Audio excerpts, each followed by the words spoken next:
So last week I asked on Instagram what video you guys wanted to see from me next. There was the classic 10 books read recently video, there was like specific sapphic recommendations, and then there was roasting the worst books I've ever read. And when I tell you that the book roast won in a landslide, like I mean it, you guys really wanted to see this video. So I'm going to preface this by saying, if anyone shouts me for this being too negative, I know like there's a whole discourse online over like being negative about books. I don't really care about it, to be honest. If anybody's mad at me for it, then you can blame yourselves, because a lot of people really wanted to see this video, and I get very passionate about the books I hate. Like when I love a book, I'm like, oh yeah, I liked it, like that was a nice book. When I hate a book, I really hate a book. Like it takes a lot for me to hate something, because I'm like generally a very easily pleased person. Like book, TV show, movie, like I'm easily pleased. I like most things. So if I hate something, then you know it's real bad. I'm going to jump into the roast, or maybe I should say my rant, in just a second, but I do want to say really quickly that this is not a personal attack on the authors. Like, for some of the authors in this list, I have read their other books, and they are some of my favourite books of all time. You might know where I'm going just from me saying that. This is not an attack on the authors. I'm sure they're all good authors in certain books. Just these books? No. And you know what? They're not even all badly written. Like, some of them I can admit they're, like, well written. The content just sucks. But anyway, let's jump straight into it with the first book that I want to go off on today, and that is The Incendiaries by Aro Quan. I want to start this roast by reading you the blurb of this book. And actually, I don't have the actual book to read the blurb from or to show you, because as soon as I don't like a book, it's gone. Get it out of my house. Don't want to see it anymore. I pass it on to somebody else so they can endure it. But I'm going to read the blurb that is on Goodreads. If my internet wants to work, why is it being so slow? Okay, so the blurb on The Incendiaries. A powerful, darkly glittering novel about violence, love, faith and loss, as a young Korean-American woman at an elite American university is drawn into acts of domestic terrorism by a cult tied to North Korea. Phoebe Lynn and Will Kendall meet their first month at prestigious Edwards University. Phoebe is a glamorous girl who doesn't tell anyone she blames herself for her mother's recent death. Will is a misfit scholar boy who transfers to Edwards from Bible college, waiting tables to get by. What he knows for sure is he loves Phoebe. Grieving and guilt-ridden, Phoebe is increasingly drawn into a religious group, a secretive extremist cult founded by a charismatic former student, John Leal. He has an enigmatic past that involves North Korea and Phoebe's Korean-American family. Meanwhile, Will struggles to confront the fundamentalism he's tried to escape and the obsession consuming the one he loves, and so on. That sounds good, doesn't it? Like, that blurb is fantastic, and combined with this cover, like the bright colours, like the bold fonts, like it really draws you in. I was drawn into this book because I thought everything about it sounded amazing. When I tell you that the content of this book is not the blurb at all. Like, I couldn't tell you what this book is about, but I can tell you that it's not about everything that I just said at all. I went into this book expecting it to be about extremist cults and about North Korea, and I expected to come out having like learned something, but it's kind of just a love story, but like not even a good love story. It's very much about Will and his obsession with Phoebe. Like, he is like creepily obsessed with this girl. I don't get the opinion at any point that she really like feels that same way about him. Like, he is basically obsessed, and that is like the main story in this book. There is obviously the element of like the cult and fundamentalism and all of that, but it really doesn't explore that. Like, that is very surface level. It's like, oh yeah, Phoebe accidentally joined this cult. Oh no, Phoebe's now like really into this cult. Oops daisy. And now, oh no, Phoebe has bombed an abortion clinic. But that's like it. And by the way, there are going to be spoilers in this, because I don't recommend that anyone reads any of these books, so I don't care about spoiling them for you. The writing in this book is so pretentious. I found it really, really hard to like get into it. Like, Aro Quan takes like 3 paragraphs to say something that she could have said in just like 1 sentence.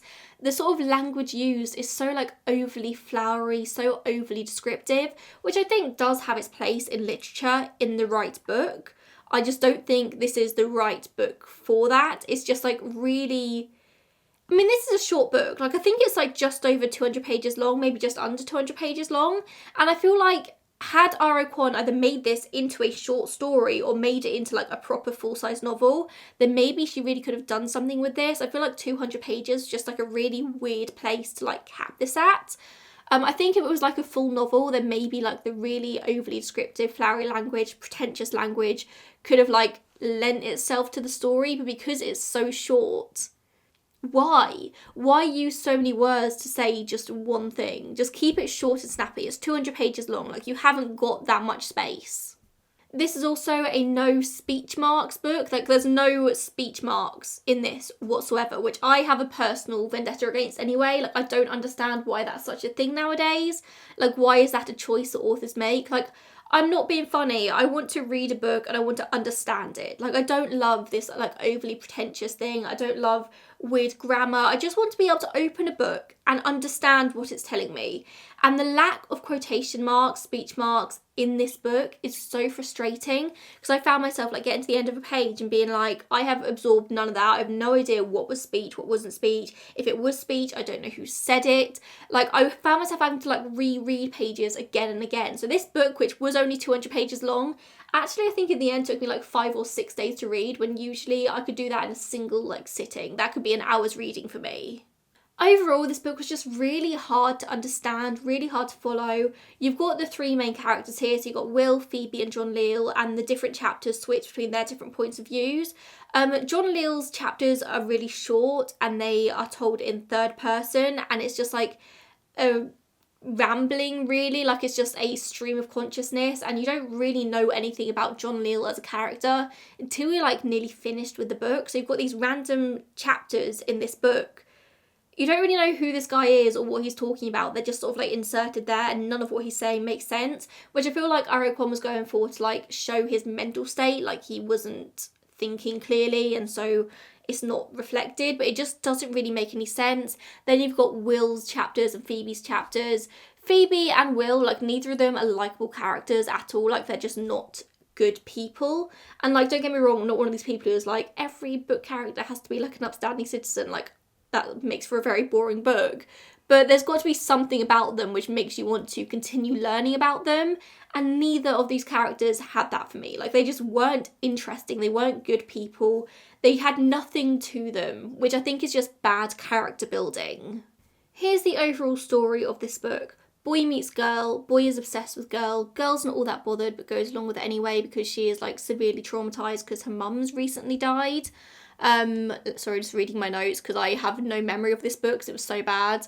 There's no personality. The whole love story is just like toxic and awful. There's one scene in which Will literally rapes Phoebe, or is it the other way around?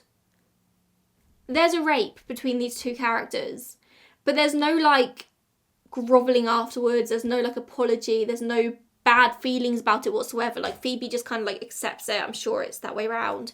Phoebe just kind of like accepts that it happened to her because she's so traumatized it doesn't really matter, and Will just goes on with his normal life and it's just not really mentioned again, which just seems like a really weird plot point. Like why include that if it's not gonna like come up again later in the book? It just felt sort of like very gratuitous. I didn't really like it very much.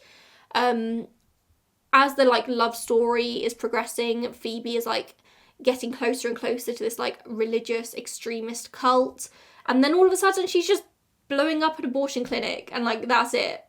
That's the plot.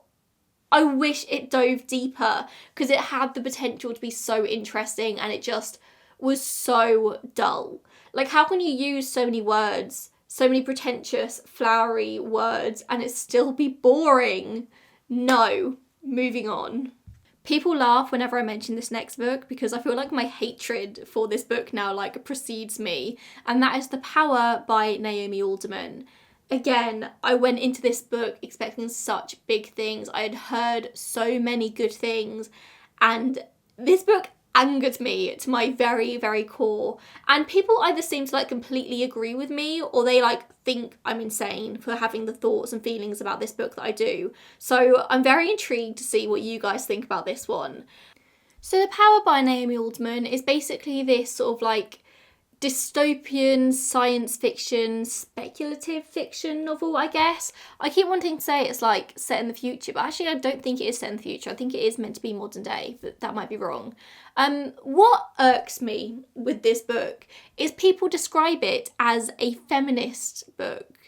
And this is like the furthest from feminist that I can think of. Like, this book I found like distinctly I found it distinctly anti-feminist, and I am baffled by so many people saying it's such an amazing feminist novel. But hear me out, okay? So The Power is set in a world where women suddenly one day just wake up and start discovering that they've got this like superpower, I suppose. They can basically like, they've got like this electrical zap power where they can like zap people with their fingers, and they've got something called a skein that like kind of like runs through their body, like through their collarbone and down their arms, and they can like zap people, and mostly they can zap men. So now women are in this like really unique position in society where they have this power over men, this like undeniable power over men. Like, they can cause them physical harm, they can really hurt them, they can kill them if they want to.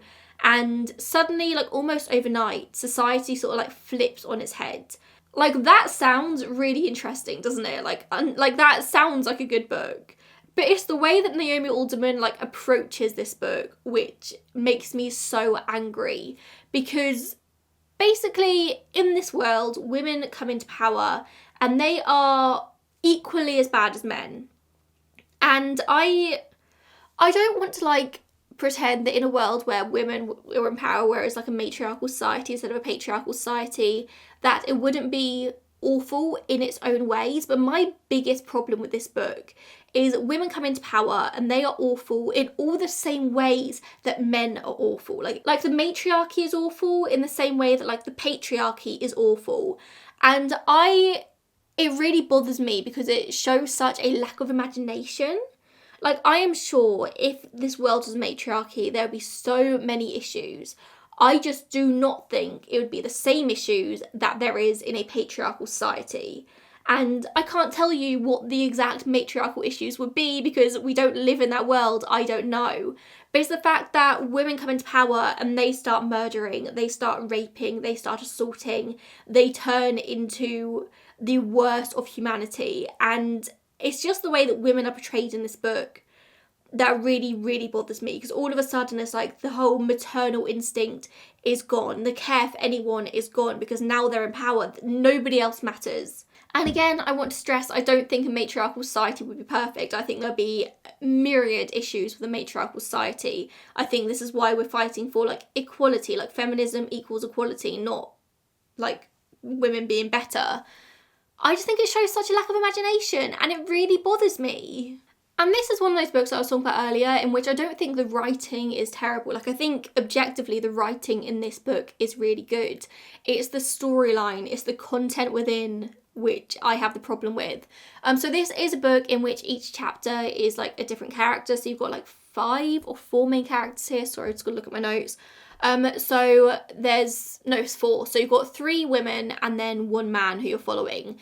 You've got Roxy, who basically becomes a crime boss. She had like a difficult upbringing. She witnesses her mother like killed in front of her. So she becomes a mafia boss as she like grows up. You basically follow these characters like through a big like period of their life as they like discover the power, and then as the power like takes over. So you've got Roxy, who's like a mafia boss. You've got Eve, who is, what's her name? I didn't write down her name. She's not Eve throughout the whole book, but basically the character of Eve. Basically, she like becomes this like god, like this idol. Like, people start like worshipping her. Like, she starts off as like a normal kid in foster care, and then she eventually becomes this like figurehead for like this new religion, and people are literally like praying at her feet. It's a really weird twist. Like, she is like portrayed as this like otherworldly creature, like she is from another planet. She is literally like prayed to like a god for reasons that weren't entirely clear to me in the book. She just goes from being this very normal girl to a god.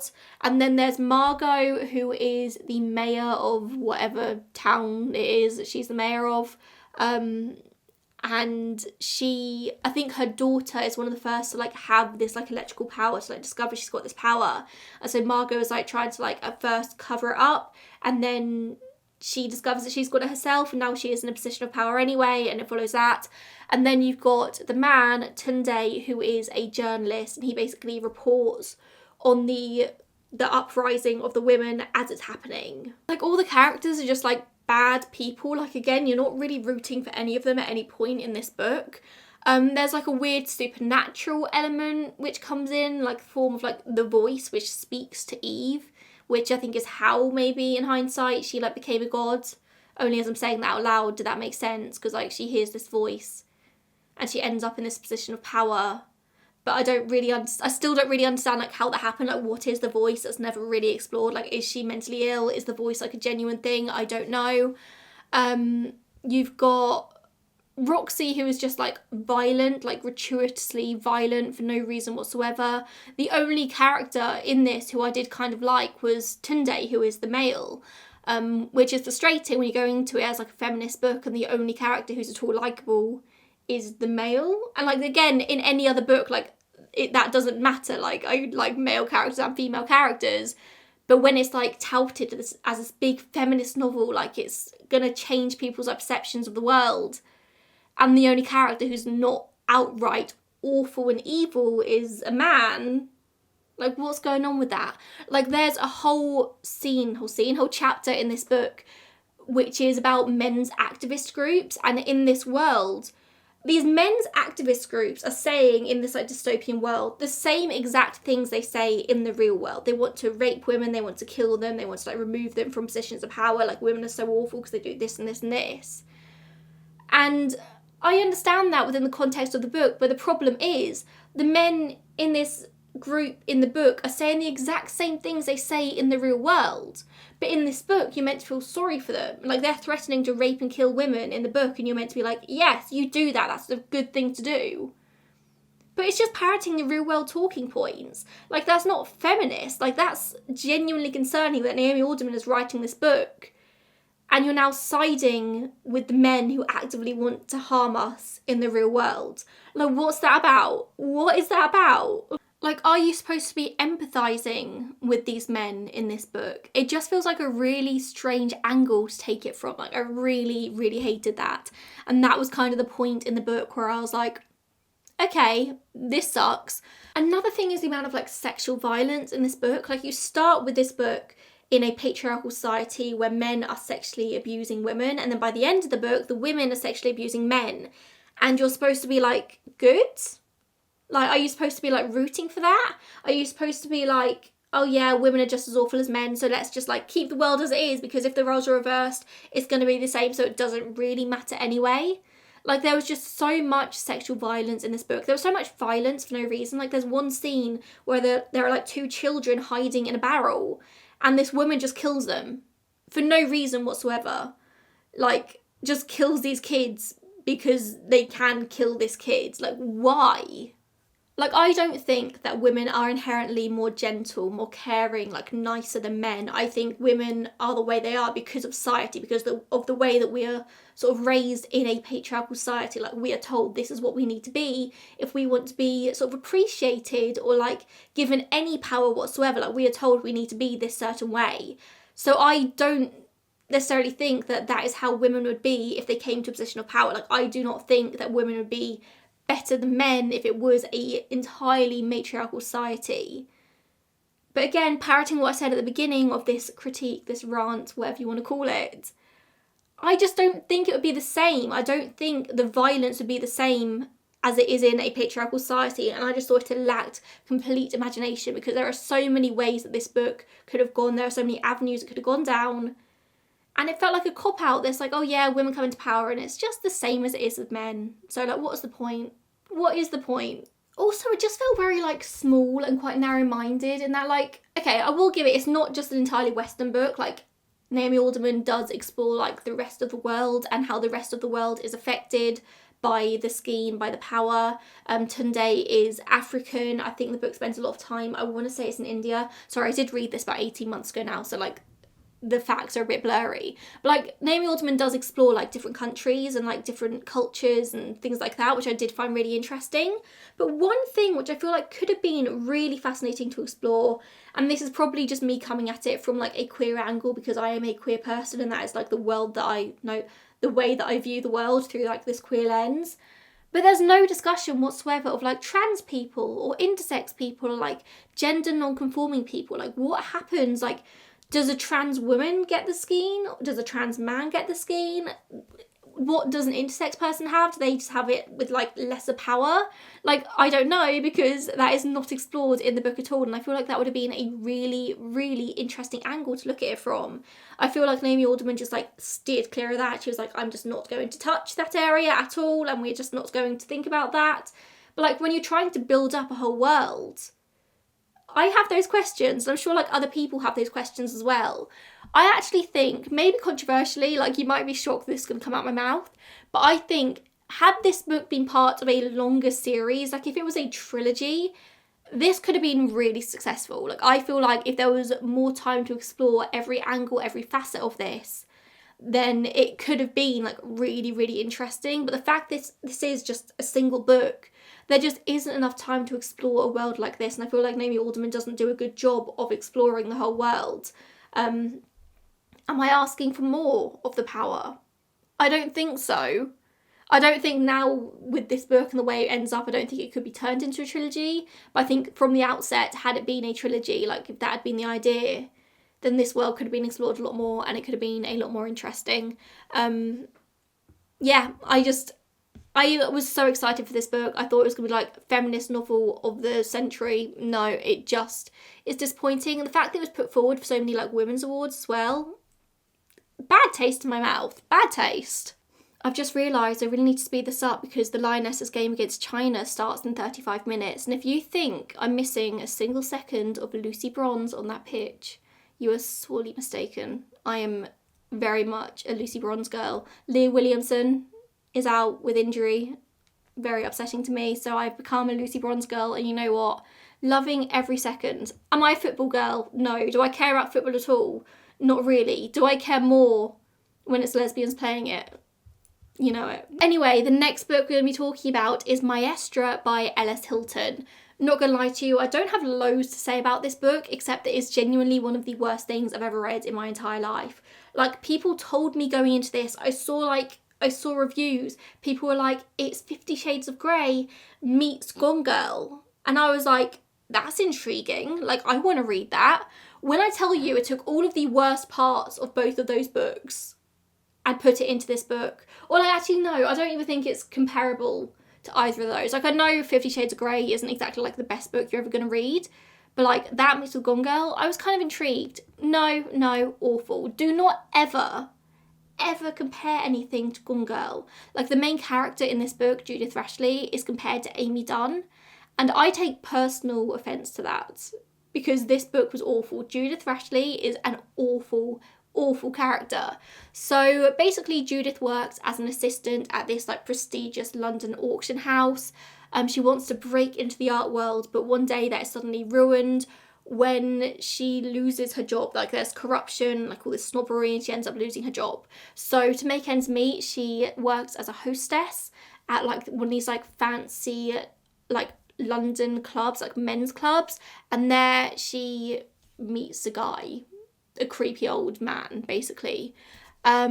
So she needs money, so she accepts a job from this like creepy old man, or not even a job, like she says she'll accompany him to the French Riviera to like, I think she's kind of meant to be like an escort, I think is what it was.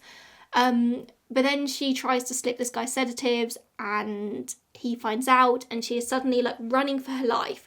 So like from the get-go, Judith puts herself in a really difficult situation because she has tried to slip this guy sedatives and kill him. And then you're supposed to like root for her as she like runs across Europe trying to like escape from the guy that she tried to harm. Don't get me wrong, this guy not a good guy, like all round creepy, but like her motivations in this book are so off, so weird. Like the beauty of a book like Gone Girl is the plot twist. And I don't want to spoil Gone Girl for anyone who hasn't read it, but like there's an amazing twist in Gone Girl. I would say maybe the best book twist ever. And there's no twist in Maestra. Like, Judith is compared to Amy Dunn, but you know from the get-go in this book that Judith is a sociopath. I don't think it's ever, like, outright said, but, like, this is not a good character. This is a woman who makes really poor, really awful choices, like, constantly, and then, like, feels sorry for herself. And, like, you're meant to feel sorry for her, and you're meant to be, like, rooting for her as she tries to escape these awful situations that she's put herself in. Like, Judith, from the get-go, just awful. You don't care about her. So you don't really care about her when she's in danger. I feel like in this book, if you hadn't realised that Judith was actually the villain from the get-go, you probably would have enjoyed it more if there was that sort of, like, plot twist halfway through the book where you're like, oh my god, Judith is awful. That could have made for a more interesting read, but from the get-go, again, you just don't really care. This entire book is basically Judith, like, name dropping all these different brands constantly because she is, like, a pretentious twat and she just, like, loves these, like, name brands, but she can't afford any of them, but she's, like, obsessed with the idea that she can or should. So it's just, like, different names being dropped every 2 seconds. There's a lot of talk of, like, the art world and art history if you're not an art girly, which I self-confessed am not an art girly. All went over my head, didn't really mean anything. If you do like art, then maybe this book would mean more to you. I don't really know. So you've got Judith, like, running across Europe, buying expensive clothes she can't afford, taking drugs, like, having sex, like, so much sex in this book. I'm not a prude. I enjoy a sex scene, but there's got to be a reason for it. In this book, sex scenes just, like, dropped in for, like, no real discernible reason. Like, I actually assumed that Ellis Hilton was a male author because of the way the sex scenes are written. Like, they're very, very male gazy. But no, Ellis Hilton is a woman. And these sex scenes are so bad. And I'm like, you poor woman, like, why? Like, why do you think that's, like, the way you should write a sex scene? It was so male gazy. And then on top of all that, she's just, like, going around killing people for, like, just for shits and giggles, really. The character of Judith is not fleshed out. She's just boring, unoriginal, like, just not a nice person, and that's, like, all there really is to her. This is a trilogy, by the way. Like, this is a trilogy. There are 3 books in this series, and when I tell you, I am shocked that they were allowed to make 3 books of this, because it is just genuinely terrible. And what else have I got on my notes? She thinks she's, like, too beautiful to have female friends. She thinks that everybody's jealous of her. She thinks she's, like, entitled to all this money that she just, like, doesn't really have, so she just, like, steals it from people. I couldn't tell you what the plot is. It's Judith tries to kill this guy and then ends up running, and then it's just running across Europe and nothing really happens apart from she's having sex and killing people. This just wasn't well written. Just don't ever compare a book to Gone Girl unless it, like, deserves that comparison. This does not deserve that comparison. I'm furious for Gillian Flynn. The next book is one which upset me. Like, the rest of these books made me angry. This one, like, genuinely upset me because Call Me By Your Name by Andrea Aciman is one of my favourite books of all time. And I know that book does have its problems. I know people have their criticisms of it. I understand that. But I love the book. For what it is, I loved it. I think it's beautiful. Find Me by Andrea Aciman is the sequel that everyone wanted. Like, everyone wanted this sequel. It never should have happened because Find Me by Andrea Aciman is one of the worst books I've ever read. So, let me set the scene for you. Call Me By Your Name is about Elio and Oliver. Elio is a teenager, I think he's 17, living with his parents in their, like, countryside house in the Italian countryside, I think. Maybe France. I can never remember if it's Italy or France, but I think it's Italy. Oliver is a student in America, and basically Elio's parents are professors, so each year they have a student from America come and spend the summer and basically, like, continue their education in the Italian countryside. Oliver is about 23, Elio's 17, so there is clearly an age gap there. There is an age gap. There is a power imbalance because Oliver is older, he's a student, Elio is, like, 17, he's still, like, figuring his life out. And a lot of people had problems with that in the original Call Me By Your Name. Problem, I understand. I think it is what it is. Like, Andrea Aciman can't go back and change it. the love story in itself is a beautiful love story if you discount the age gap thing. At the end of the book, Oliver goes back to America, Elio stays in Italy because he is 17 and Oliver's got a whole life and like he's engaged and all this stuff. And so they end the book basically not together. So everyone was like, please, we want a sequel, we want them to get the happy ending. Like, please, Andrew Aciman, please. Only if I could hazard a guess, I would say Andrew Aciman might be a stubborn man. I would say that when the criticisms came out of the age gap relationship in Call Me By Your Name, Andrew Aciman was like, you think that's bad? You know what I'm going to do? I'm going to make it even worse. I'm going to make you so uncomfortable with an age gap relationship that you'll never moan again.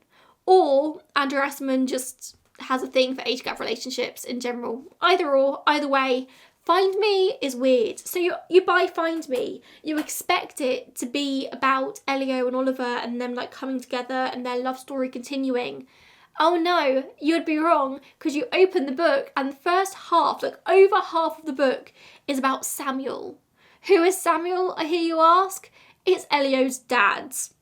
Yeah, the first half of the book is about Elio's dad, Samuel. So Elio's now living in Rome. He's like this music professor, or he's like a music player or something, I don't know, something music. And Samuel is on the train to go to Rome and visit his son. And when he's on the train, this woman, half his age, and I cannot remember her name for the life of me. I want to say her name's Miranda, so we're gonna say her name's Miranda. I'm aware that might be wrong. I can't remember. I don't have the book to show you.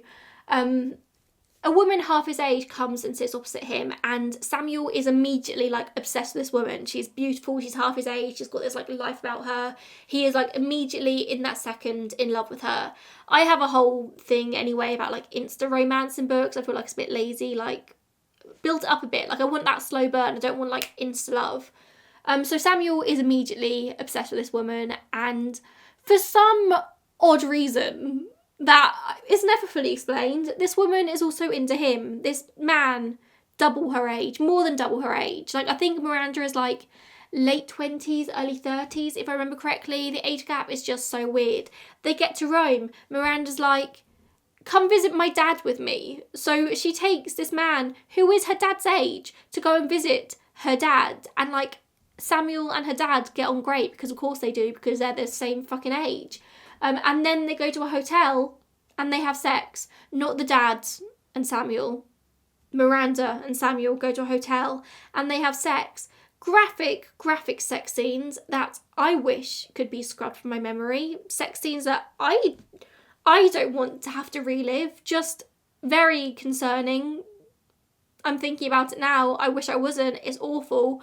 And it's just about them having sex, basically, and their love story, which is inexplicable, if I'm being honest with you. Like, really, really inexplicable. Just so strange. So Andrew Aciman clearly has a thing for age gaps. Halfway through the book, like over halfway through the book, you finally get Elio's point of view. You actually learn some things about Elio and what his life is now. Only, if you could guess, Elio is also in an age gap relationship with a guy like 20, maybe even 30 years his senior. Like, what? Why? Honestly, just why? I cannot understand it. And then that relationship is a bit weird. Also, can't really remember the details of it, because by this point I was just mad. I'd zoned out, not interested. And then you've got about like 30 pages left. You meet Oliver, and Oliver is now in America, living in New York. He's got a wife, he's got kids. And him and Elio, basically, they reconnect in these like very last pages of the book. And in these last pages, Elio's like, you know what I'm going to do? I'm going to abandon my wife and my kids, and I'm going to now move to Italy to be with you, Elio, who I haven't seen in like 15 years, but I'm going to move back to Italy. I just bumped my elbow, ow. I'm going to move back to Italy to be with you, and I'm just going to like ditch my entire family. And you know what we're also going to do? We're also going to now raise the kid that your dad, who is now dead, did he die at the end of the book? I can't remember. They're basically now raising this kid that Elio's dad had with his like half his age, now wife. And so that's it. That's how the book ends. these characters who I loved so much with my entire heart and soul are destroyed.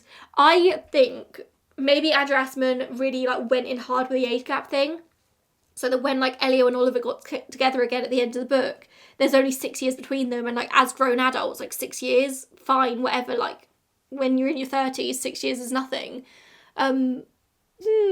It was just so bad, and I wish I'd never read this book. People told me not to read this book. The review said, don't read this book. I read it anyway, and now all I can see when I read Call Me By Your Name or when I watch the movie is this, and it has destroyed it for me forever.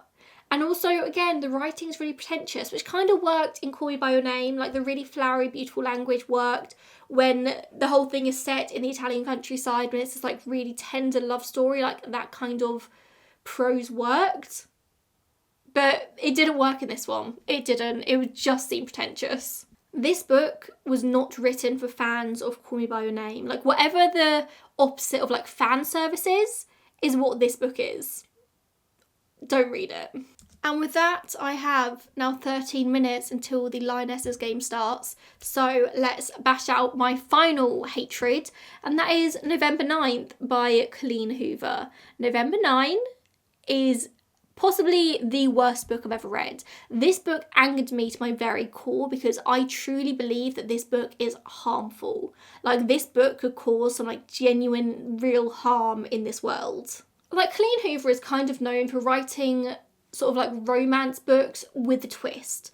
Like, It Ends With Us is about, it's a romance but also a lot of domestic violence. Like, it's quite heavy hitting. Like, that's kind of what she's best known for. So when I was reading November 9, I kind of thought she was also going for that kind of vibe, because the guy in this book, so the main characters are Fallon, who is the female, and Ben, who is the guy. He is outright abusive, and I thought throughout so much of this book that was the point of the book. I thought it was like raising awareness of like, this is what abuse looks like. It doesn't have to be like in your face, like physical violence. Like, abuse can be these like little tiny mind tricks that they play on you over the course of however many years.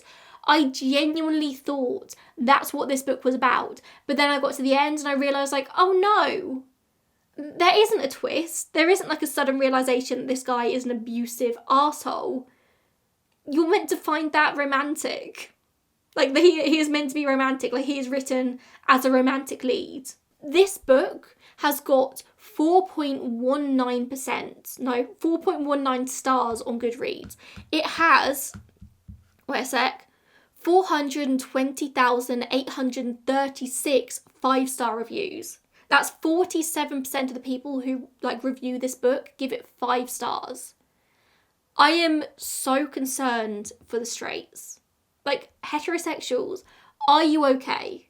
Are you okay? So our female protagonist here is Fallon. She is 18 years old and she is basically going through it. 3 years earlier, she was in a house fire which left her with quite bad scars over a big portion of her body, on her face, like down her entire body. And Fallon has got a very up and down relationship with her father, who she sort of blames for her being caught in the fire. It was at his house and he didn't run in and save her.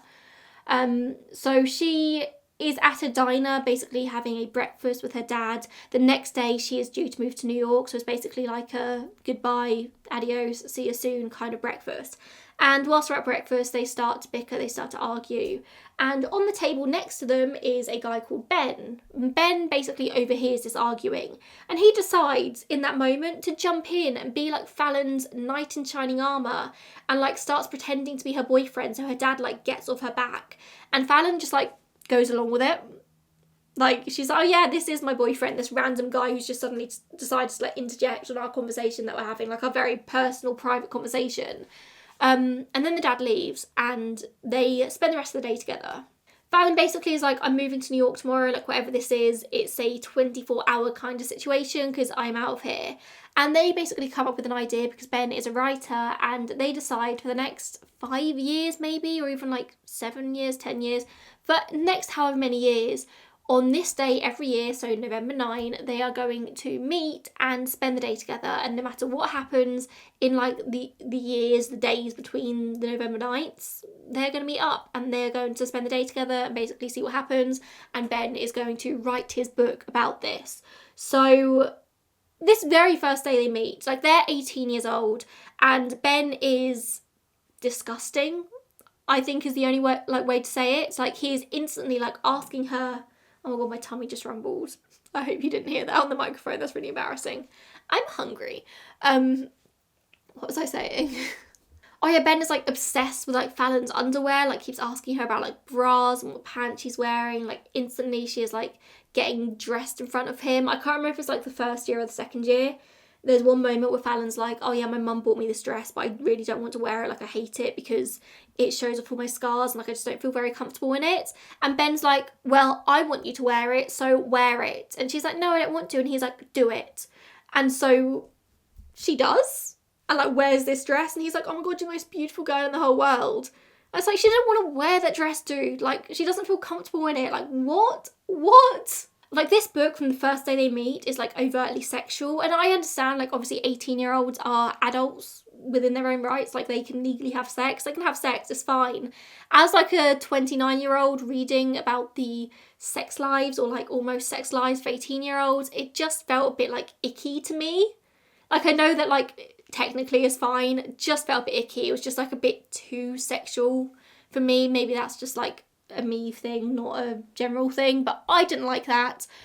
Every year they meet up, Ben seems to like get worse. He always gives her like a list of things that she like needs to do in New York. So he's like, you need to date this much, you need to like see this person, you need to like do this.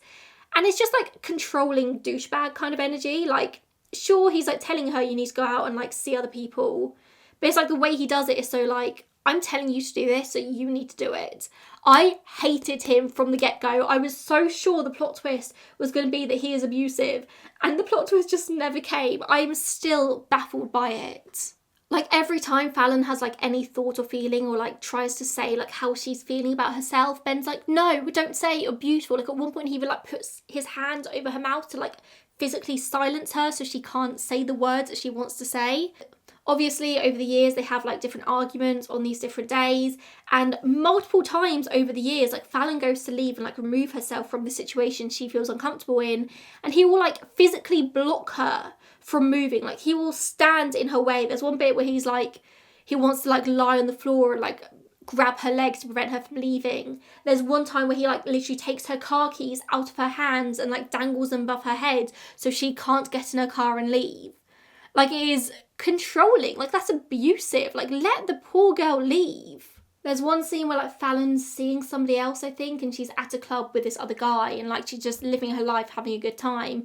But then Ben finds out and gets jealous, so like turns up there and then traps her in a broom closet and then seduces her, and then she's forced to go out there and like pretend to be okay with this other guy. Like, she didn't ask for you to be there. She didn't ask for you to turn up. Like, Fallon is out there living her life, which you've told her to do. You've given her like this list of things that she needs to do. And now she's doing it, and you're turning up and stopping her from doing these things, and like making her cheat on this guy because like clearly for whatever reason she has a soft spot for you, and you know this. And so you're just like abusing that soft spot, abusing that trust that she has in you by just like turning up and locking her in a broom closet until she like agrees to have sex with you. When they have sex for the first time, spoiler alert, she loses her virginity to him, or they lose their virginity to each other. There's this whole like spiel about how she like gave away a part of herself to Ben forever, and like she gave him part of her soul, and like this is part of her that she'll never get back. That is such a toxic and dangerous rhetoric. I hate that. Like, having sex with somebody you're not giving part of yourself to that person. Like, you can have sex with however many people you want.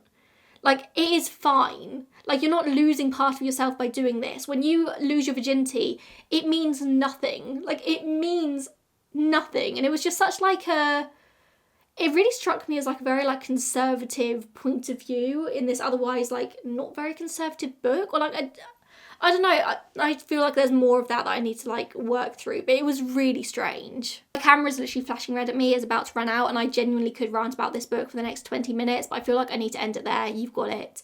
Thank you so much for watching. Hopefully you enjoyed this. Hopefully it's not offended anyone. Tell me in the comments your least favourite book of all time. Tell me why. Tell me everything. And I'll see you in the next one. Bye guys.